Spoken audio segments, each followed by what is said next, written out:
7th Conference on Future Energy, and our next speaker is the Executive Director of the Institute. And she is a strong advocate of holistic health, including electromagnetic medicine, and responsible for the health programs at Integrity Research Institute. Her experience in the field of medicine and health includes management of cardiology wellness centers at the Mount Sinai and Cedars Medical Center, and also a partial hospitalization program in Miami, Florida for nearly 20 years. She also worked for the Group Health Incorporated, who from 1976 to 81 was awarded the management of Medicare Part B system for the state of Florida. She also received her doctorate degree in naturopathy from Trinity College of Natural Health, and she's certified through the College of Natural Health Professionals. Speaking on the topic of the importance of nanosecond pulsed electric and electromagnetic fields, please welcome Dr. Jacqueline Panting.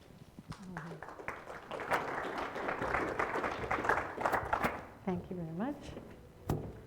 Good afternoon. Welcome everybody here today. I'm going to do an overview on the nanosecond pulsed electromagnetic and electric fields. We've had a lot of PEMF talks already, so I'm going to try to stay away from everything that's already been spoken about today. So we will move on here. Just as a way for an introduction, we know everything is energy. Every organ in our body projects its own energy field, or electromagnetic field as we could call it. And nothing happens in our bodies without an electromagnetic field exchange. Okay, the day you don't have an electromagnetic field exchange in your body, you are dead. All right? So many of us throughout the years, scientists, healers, we have always wondered, can we manipulate these energy fields? And if we can manipulate them, can we use them to heal? Can we use them to get optimum levels of health if there is no disease in the body? Can we use them to rejuvenate cells, life? Or even, is this the famous fountain of youth that's always been eluding us? So all these questions many of us in the health field always asked. And then, as time went by, that's how electrotherapy was born. And if any of you are history buffs, I am, we can go back as far as the year 1767, and the hospital in Middlesex, London, started to use electrotherapy. They used it for epilepsy, and they used it for tuberculosis. As many as you know, TB was a big problem back in those years because there's no antibiotics. They used to call it consumption, and people would die all the time from it. So these doctors, they came up with this little apparatus here that was used. That's a real picture.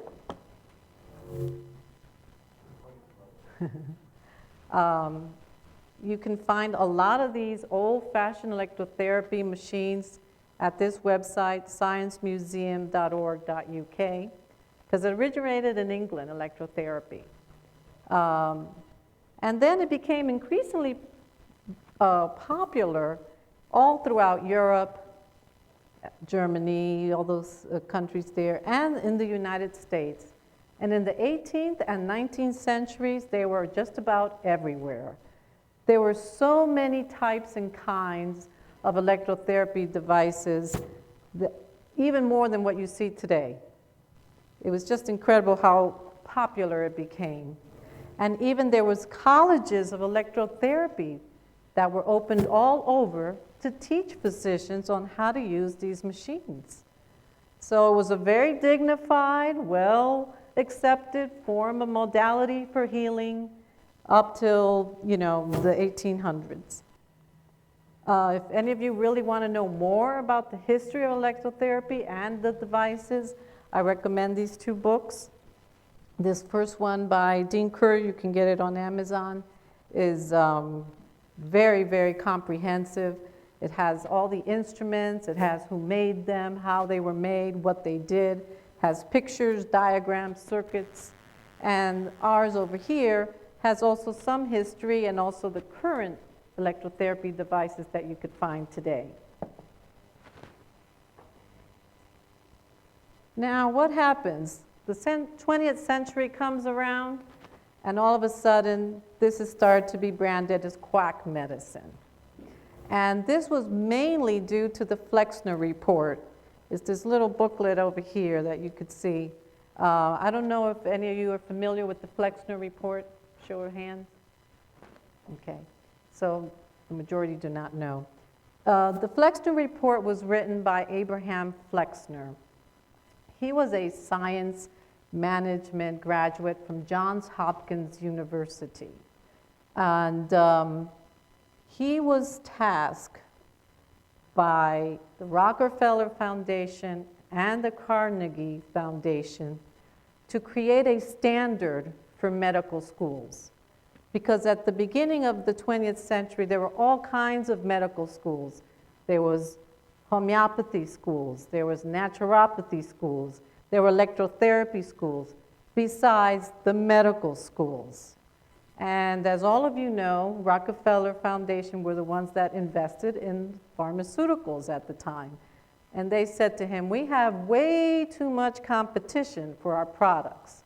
So we want you to go out there, study all the different colleges that are out there doing healing, electrotherapy, phototherapy, homeopathy, and see, are they up to the par to a medical school? And indeed, he went around all over the United States and Canada. And he came back and said that none of the electrotherapy colleges were up to par. None of the naturopathic colleges were up to par. The homeopathy, he actually found 4 that he said would okay to keep them open. So he gave everything else he called was quack. Everything else, anything with electrotherapy, phototherapy, he said it's just not scientific. They have nothing to base their findings on that are scientific. And even though they had tons of data to show, oh, we've healed this person or we've gotten this person better, he says, it doesn't matter what you show me, it matters only what you can prove. You know, because he has a legalistic mind. It's just like in law. It doesn't matter what you think, it's only what you can prove legally that gets across. So what happens? All the colleges on electrotherapy get closed. And then there's no more anywhere where doctors could go to learn how to use these devices. So that's how they start to decline in popularity. And only people like us in the grassroots continued using them. But they were no longer used at the hospital level or at the clinical level. The interesting thing that most of all these devices did use pulse electromagnetic fields or pulse electric fields. So then our next question would be, what are pulse electromagnetic fields? We all call them PEMFs today for short. Well, they're frequency-based electromagnetic fields that can do the following. They can reduce pain. They can reduce inflammation. We know how important it is to reduce inflammation because unless you get rid of inflammation, you're not going to start healing. That's the first thing you have to take care of. They improve energy, circulation, blood and tissue oxygenation, uptake of nutrients, cellular detoxification. They increase the ability to regenerate cells in the body. They can balance the immune system.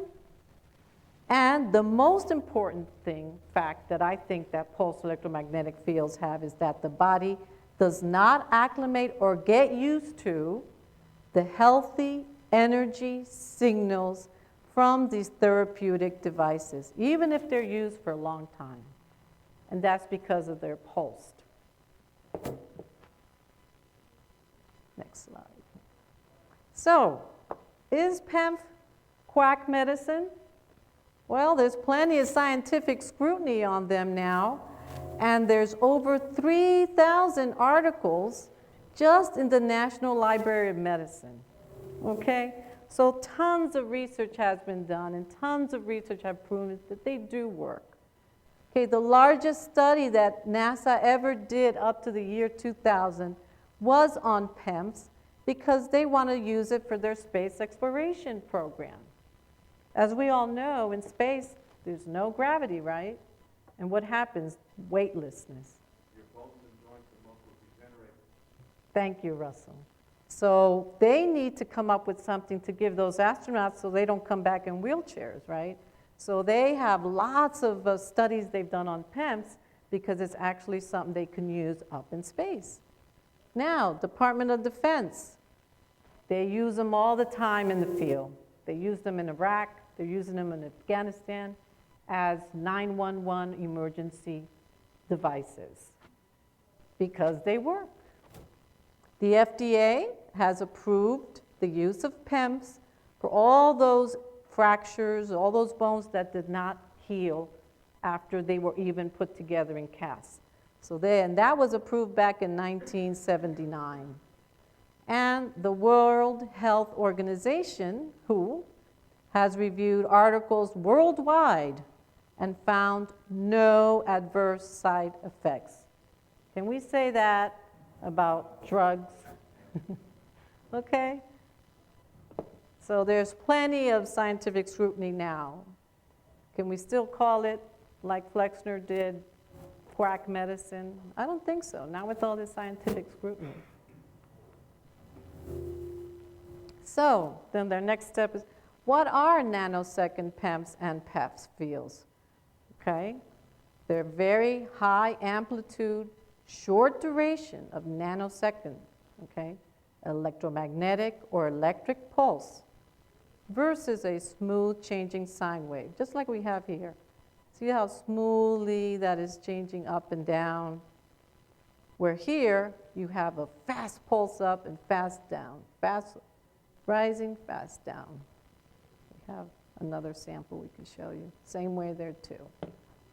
Fast rising, fast down, fast rising and down, as opposed to this.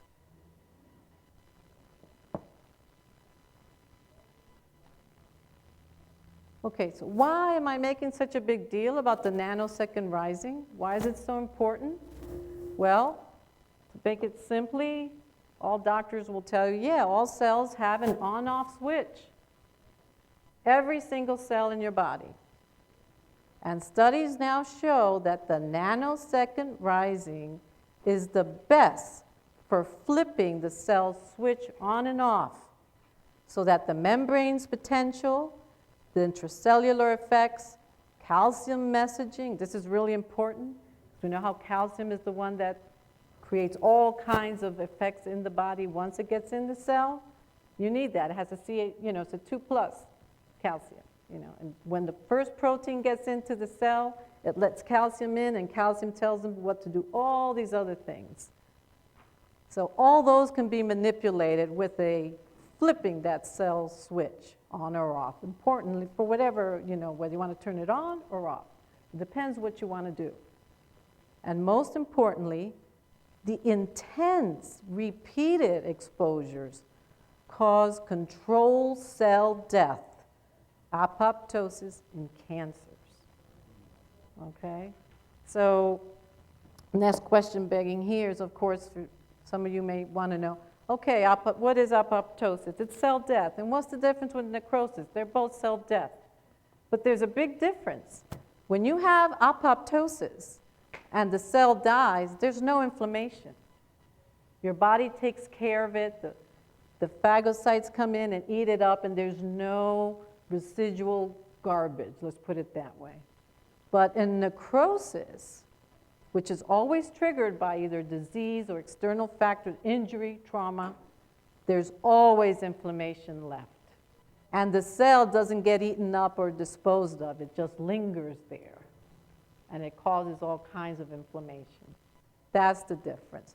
So if you're going to use these fields, you want to make sure if they're causing cell death, they're causing apoptosis and not necrosis. Yes? Why does it cause cell death in cancer Because again, like I said, we're using that switch to either turn on or off. Okay? So, and there is a little mechanism for it. But in cancer issue, and I'll show you the next slide. I think that will answer a little more. Let me move on to the next slide. Oh, it's after this one. But what you, in cancer, you want to kill the cells, right? Because they're not good cells for you to have in your body. But if there's nothing wrong with your body, you want to build up the cell, the transmembrane potential, okay? So now here are tons, again, thousands of articles on the effectiveness of nanosecond PEMFs. And I just caught a few, just to give you a sample of all the things you can do with these fields. Look at this one.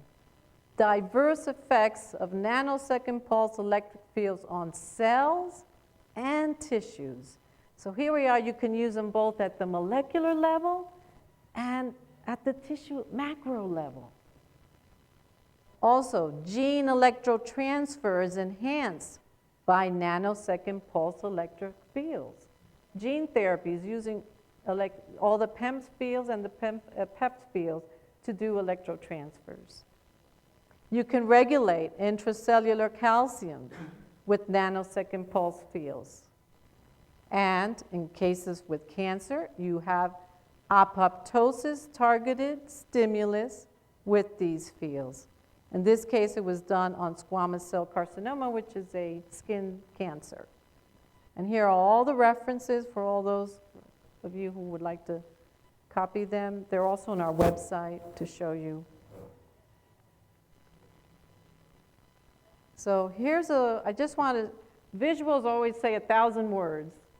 Here we have in this, this is a neuroblastoma that was hit with PEMFs, nanosecond PEMFs. Look how far in the cell this electricity penetrated. That's how effective it is. They use for you who are a little more, they use calcium dye so that they were able to put it in the photo. And that's in 0 seconds to 7.9 milliseconds, they were able to get total penetration into the cell. Okay. Again, there's the reference for those of you who want to check the journal article on it. So the next question is, okay, so what's the difference between the nanosecond PEMFs and the nanosecond PEMFs? Well, it's just that when they're electric, they're contacting. For that, you need either use an electrode, you use wires, and you want to contact it on the skin to able to get it in. With electromagnetic, they're non-contacting, so I could just put the device in front of you and you're going to get treated. I don't have to connect that to your body, in the case like the EM pulsars. Now, I just want to say here, if you're going to treat diseases like cancer or diabetes, it is recommended that you use both the electric contacting and the non-contacting to get a better outcome. You need both. All right, so is it quack medicine? But what are scientists saying now? Look at this article just this year, March 2015, from Scientific American. Electric cures. Bioelectronic medicine can create an off switch for arthritis, diabetes, or even cancer. Now, are they calling it electrotherapy? No. What are they calling it? They're calling it bioelectronic medicine because they don't want to be associated with something that already has been considered quack. But it's the same thing. It's electrotherapy. This is Dr. Kevin Tracy. He's a professor of molecular medicine and neurosurgery at Long Island School of Medicine. And look at the, by the way, if you want this article, it's on our website. You can download it for free. Go to our bioelectronics Bioenergy page. We paid money so that you can download it for free. We paid for the rights to reproduce it. So you're welcome to download as many times as you want for free. But I just picked out this quote from the article because I said, okay, this is the main reason why it's such a problem for the pharma people. The question might arise about whether the field of bioelectronic medicine, code PEMF, okay, or PEMF, represents a threat to the drug industry. I believe that bioelectronic devices will replace some drugs and supplements. So we're coming back full circle, folks, okay? They realize it works, and they can do amazing things with it that they can't do with drugs. So they're joining the bandwagon. Okay, so are the pharmaceuticals worried? Guess what? They're now doing it. Except, of course, they don't call it electrotherapy. What are they calling it? They call it electroceuticals because we're pharmaceuticals, so we're going to call it electroceuticals. Yeah, that's right. And I took this right from their website. This is just a picture, a capture from their website. They describe themselves as a US-based electroceutical healthcare company, which is developing a range of non-invasive vagus nerve stimulation, NVNSF, nanosecond, patient-administered therapies for treatment of multiple conditions in neurology, psychiatry, gastroenterology, and other fields. Just from GlaxoSmithKline, they got $50 million, just from one company. Electrocure, you can go there. Why are they targeting the vagus nerve? It's a natural one. It's the biggest nerve in your body. It goes from the brain stem all the way down to your abdomen. What does the vagus nerve control? So it controls your heart, controls your lungs, controls your digestive system, and most of your glands. So that's like the natural one to go after because you can do all kinds of effects by stimulating it, or like you said, it will turn some things off and some things it will turn on according to what you want to do. So that's why they're saying here neurology, they're targeting Parkinson's, they're targeting dementia, psychiatry. It's already proven, we all know, how long have they been using electroshock therapy for psychiatric treatment? It never went away, that stayed. And they're using it also for diabetes because that's why they're targeting. If you go to their website, they have a lot of good stuff there. You'll enjoy it. I recommend if you want to see more. The whole endocrine system gets stimulated. Exactly. So that's why they're calling electroceuticals, and of course, whatever they're going to offer is going to be totally expensive, out of range, only available in the hospital setting or clinical setting. It's not something that you and I can get a hold of without spending a lot of money. So we can stick to our little devices that do the same thing. Here we have some, and I only picked the two that I know about, but I can assure you everything that you see out there, everything works. Just pick the one that you like, that works for you, and that you feel comfortable with. But here we have the e-impulsor, which is a PEMF device. Oh, goodness. Sorry about that. And also the osteopad, which is also for home use, and it's just a little larger version. I'll go more in detail of those later. Also, there's the larger ones. You know, you guys like your big toys to have in your home. You still can have it at home. High voltage Tesla coil, gigahertz range, 250,000 volts output. It's broad spectrum with discrete frequency, and this one happens to also have a Lakosky antenna on it. So there are tons of different devices out there that, yes, it's included in there. So just a little more now on the e-impulsor. This device, does anybody here remember Dr. Glenn Gordon when he used to present here at Tesla Tech? Okay. So this is his original device. We updated it to make it a one-piece device. You see it here. Because his, you had the device and then you had to connect it. Oh, there. He could can you show that, please, Phil? There's the old-fashioned, where you had to connect the battery compartment to it. Where now we have it all one piece in there. Plus, we give you, the other complaint people had about that is that you would use a 9-volt battery overnight. So what we did, we added the battery compartment in the device. We give you a 9-volt rechargeable battery with the battery charger. And you can also have an AC adapter where you could plug it into the wall. So whichever way you want to use it, it's available.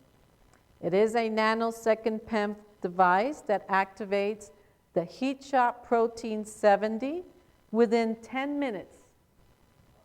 Now, for those of you who don't know or don't know about HPS 70, why is it so important? It's the 911 cell repair, okay? It's the first thing that your cell needs to start repairing after an injury, after stress, or after trauma. It's a part of a family of proteins called heat shock or stress, and they increase dramatically right after the cell falls under any adverse condition. The most important part about HPS 70 is that it guarantees the correct healing of the cell. Why? Because it regulates gene expression.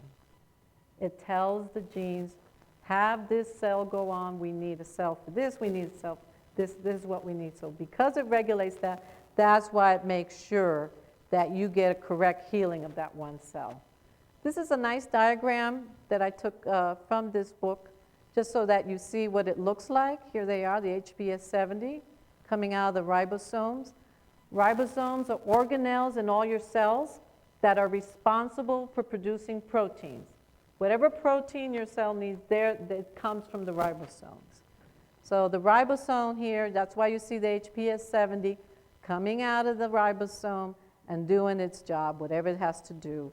And it's unless you're a chemist, it's a very long stream thing to show you how it works and what it does and what it regulates. But suffice to say, if you need that to have your cell be repaired.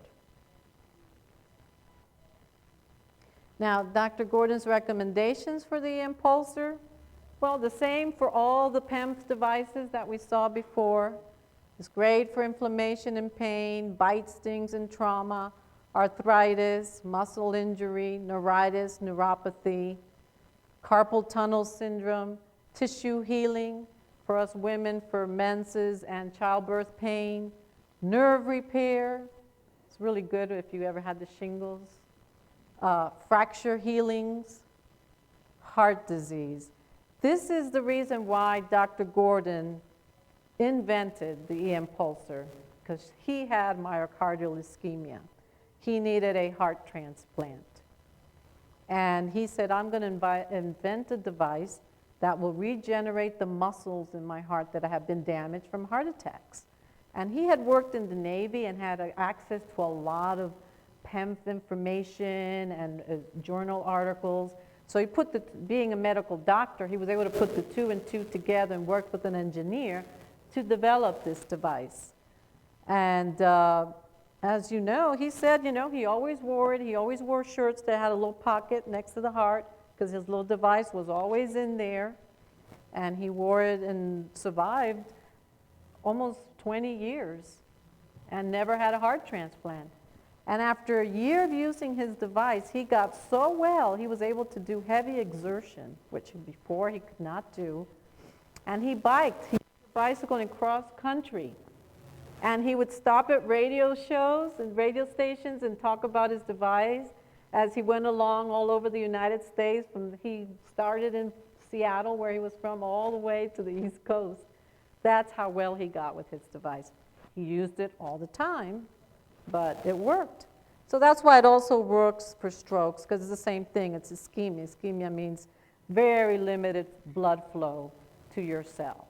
And of course, if there's no blood flow, you're not getting oxygen, and your cells are going to start to die. Oh, by the way, that CD, if you want it, it's available too if you wanted it. It's a really nice lecture where he does more of a question-answer on the device. So that's available too.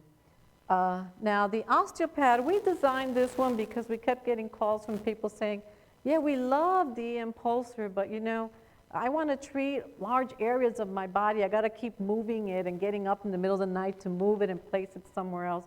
Can you make that like larger, or possibly can you make it flexible so that it be, you know, we could wrap it around our knee or leg or put it in my back and not feel that big, you know, bulk in my back?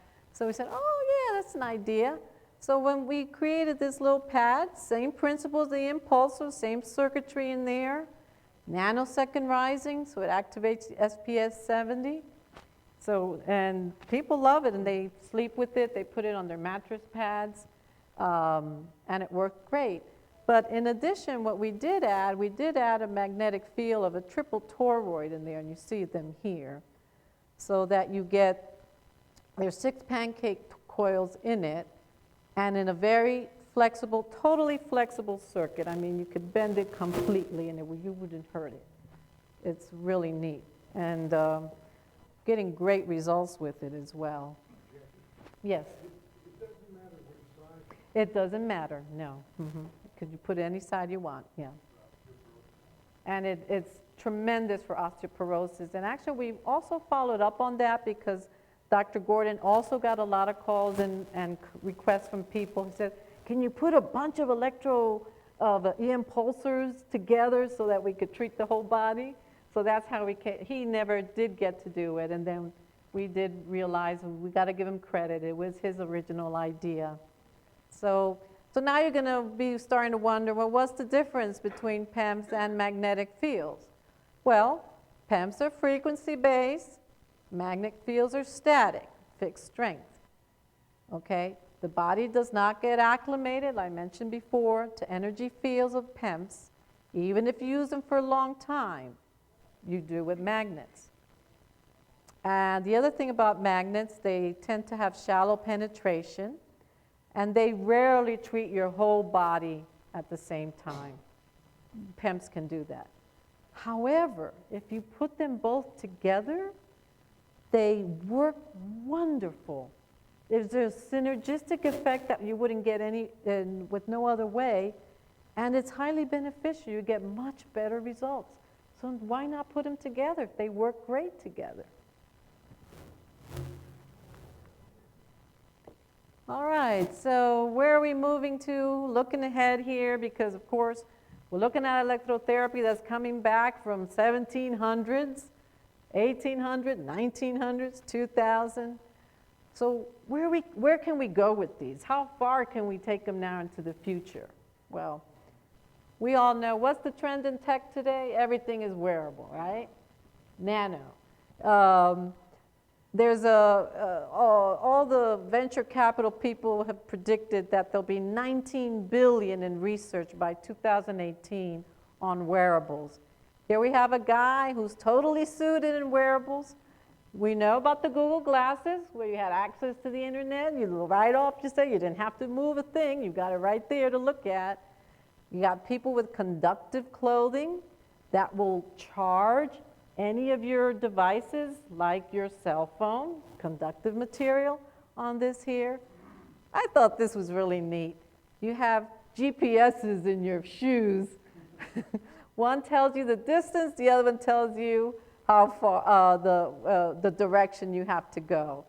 So, you know, we're saying, oh, Google and Apple, we know they've investing millions, billions already. So this is going to go far. So we're saying to ourselves, well, what can we do in electrotherapy to go ahead and stay in line in the same tune with Google and Apple? And this is what we came up with. We are committed to making a PEMF or PEF device that's going to be wearable. You don't have to have it separate from you. It could be on your clothes. And we're very happy to say we got our first patent that was approved. Took about 3 years. And we did have to have an interview with them because they want to know what was the difference of our device, wearable device, to what was already out in the market. Said hello, because ours are actually healing and therapeutic. The other ones are just doing things, reading, picking up signals. So, so they granted us the patent. These are some of the figures on the patent itself. And we're claiming a lot of stuff, and this is just one of them, is that since electrons are proven to be antioxidants, supplying them to tight clothing with microcurrent is only a natural boosting energy and performance for athletes or anybody, okay? With or without the PEMF mode. We have several ways of doing it, and we're still working on it. So designing these prototypes is our next step. Here's some of the examples of things, you know, if you're an athlete, you may want to use a full suit, like this one for swimmers, or if it's hot conditions, you can wear this. Or for people like us who are not athletes, we just wear it as an undershirt. You know, you wear an undershirt, why not wear one that is giving you all kinds of healing effects? So that's where we're at now with these. There's a lot more ideas, thinking of, you know, thinking caps for students to help them think better when they're doing their exams, shoes, socks, we claimed a whole bunch of stuff on our. So that's where we're at with that. So in my conclusion, I hope I have shown to you that both the nanosecond PEMFs and nanosecond PEMFs are proven to be scientifically safe and effective for healing and maintaining overall health. You know, you don't have to be sick to use them. It's good to keep your body in an optimum state of health. Number 2, nanosecond rising is really the most effective way of flipping the cells on and off switches so that you can manipulate them for healing. And our next step is to try to make these wearable and affordable. Because, you know, what's the point of designing something that's going to cost thousands of dollars? We want to make it where it's going to be affordable. Okay? So I'm ready for anybody has any questions. I do want to say we have a lot of information, journal papers, further stuff that you can just look up in our website. Bioenergydevice.org is especially just on all the PEMF stuff. Osteopath is on the osteopath itself, besides integrityresearchinstitute.org. And we are a nonprofit 501c3 charitable educational organization. So your donations are deductible to the maximum extent permitted by law for income tax. So, thank you very much. I hope I taught you something today or elucidated you on something that can help you. That's really my focus. I learned a lot. Good. Yeah. I have a question. My question is, can you design your T-shirt so you could put a field out all through your whole body so you're not limited to your shirt? Yes, that's where we're at now. When will you sell one? I'm sorry? When can I get one? When Will we you get a make it little more extra money, large? because believe it or not, all of the materials that we need to make this happen already exist. People have already developed them.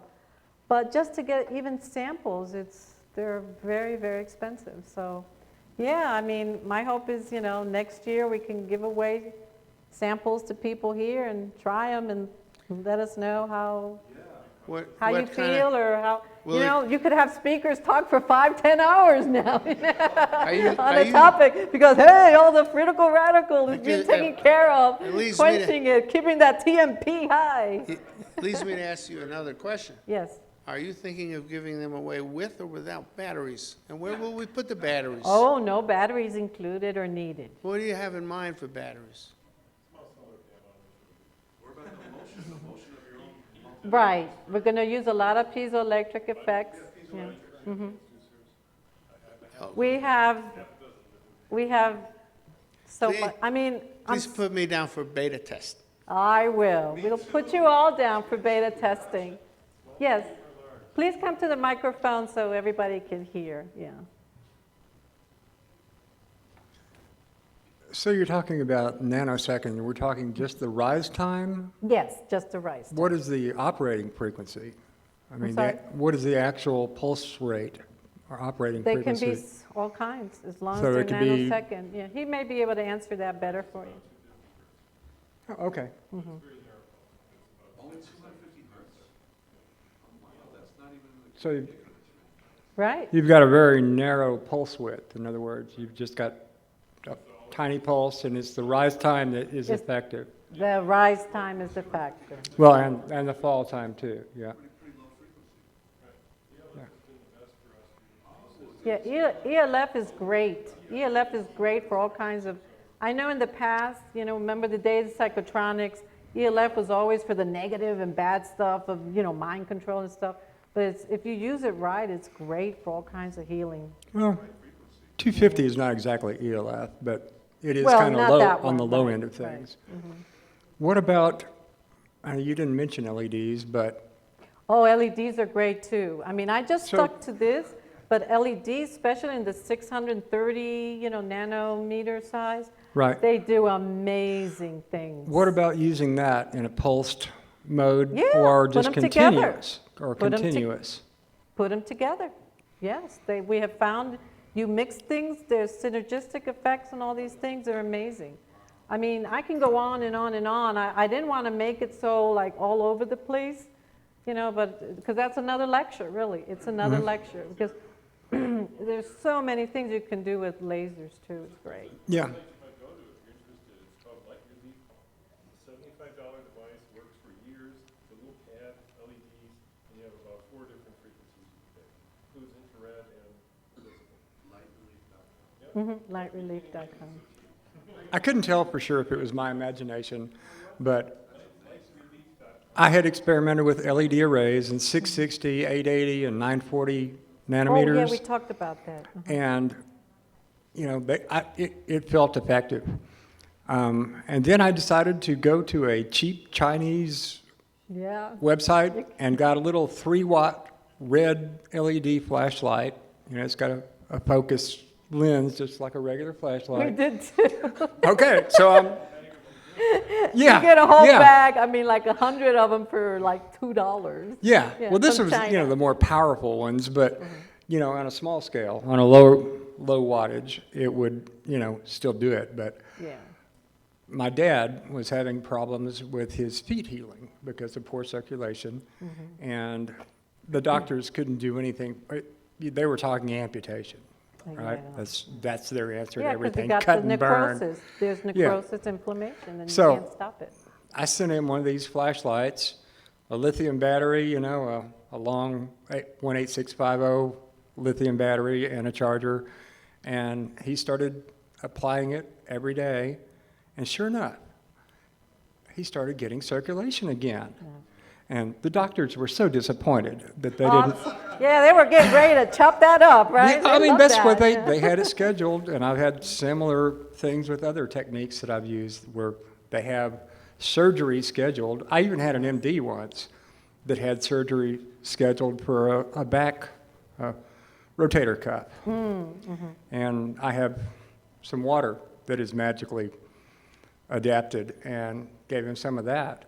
And after about a week, he said, "I'm canceling that surgery." And he was, He was probably in a lot of pain, too. he but was. He felt was. the He was. difference. Why he did it? Why he scheduled it? Is because he was addicted to the pain meds. Because that's the only way he could That's the sleep. only thing they give you, yeah. Yeah, and that's the only way he could sleep. And so he was going to go forward with the surgery, which I don't know, $25,000 or something outrageous. And in a short time, he was fixed and a happy camper, and would not give me a testimonial because that don't fit with allopathic medicine, and he'd catch a lot of flack Yeah. for saying something like that. Same thing with anesthesiologists. A lot of different stories, I could tell them that. But I- thanks for the, extra explanation about, because I wasn't sure if we were talking about, nanosecond frequencies. I was trying to figure that, is that megahertz, gigahertz? What is nano? Yeah. So, She could explain, but this was Dr. Gordon's idea. uh-huh. He literally discovered that from the NASA study, that rise time was the key to making it effective. So it's where he designed this instrument to just have that feature, and the pulse width was so narrow I couldn't even measure that scope. Yeah, yeah, and it still works, yeah. And I have to say, Excellent. doctors are coming around, just like I showed that slide, Right. from Long Island, because, they're realizing the limitations that drugs have too. You can I always mean, even in escape reality so chemotherapy, long. I mean, I'm a living proof, I had T-cell treatment where they grabbed my T-cells, they took them out, they used pulsed electromagnetic fields to reawaken the gene that had turned off, that didn't recognize the cancer cells, put it back in, and within 2 weeks I was cancer-free. And this was proven with PET scans, okay, and with CT scans. So they're coming around. They're realizing, they're very limited with drugs. You could use both, but they're opening up. They really are. And I guess in a way, you may have had that kind of success with a Beck blood pulsar. Yeah, and that's what these machines were doing, but Essentially. again, like Except the that they were Flexner- taking it out and Yeah. doing it and then putting it Yeah. back in. And the You could problem have with- done it in vivo. Yeah, and the problem with cancer is, you have tons and tons of cells, and they keep reproducing and reproducing. So right. why not let the body, who knows how to handle those things, use the T cells?